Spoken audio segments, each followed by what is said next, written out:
Okay, here we have a 2016 Audi A7 Prestige, and with most of the 3.0 Ts, you're going to see that they have the same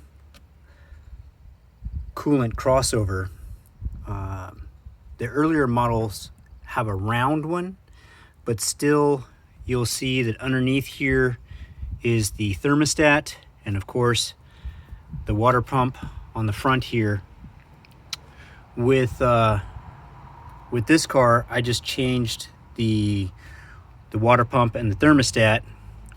And on other videos, you'll see that they talk about the flaps for the fuel rails, and I wanted to show you that there've been some changes.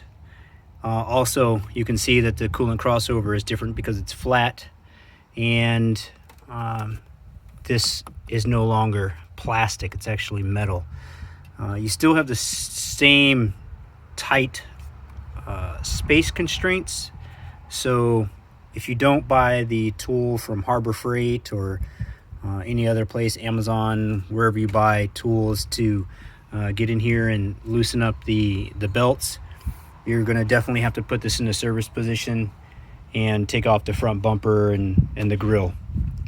So I'm not here to show you the take aparts or put together. There's plenty of videos.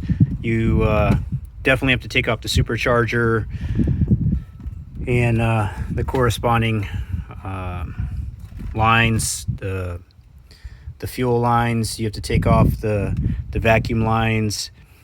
Some of the things that I found easier to do was to remove the fuel line here, to separate the coolant line down here. I took this out and cleaned it out and took out the O-ring and cleaned that off as well. And to get this off, you're going to take off the two bolts there and the two bolts there, and on this side to get that out, and these three here.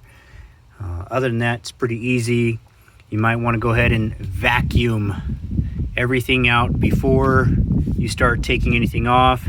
A real handy tip that I saw in another video was to get a straw and tape it into a vacuum hose so that you get that dirt out. It really helped. If you have any questions, comments, suggestions, go ahead and leave them. Appreciate you.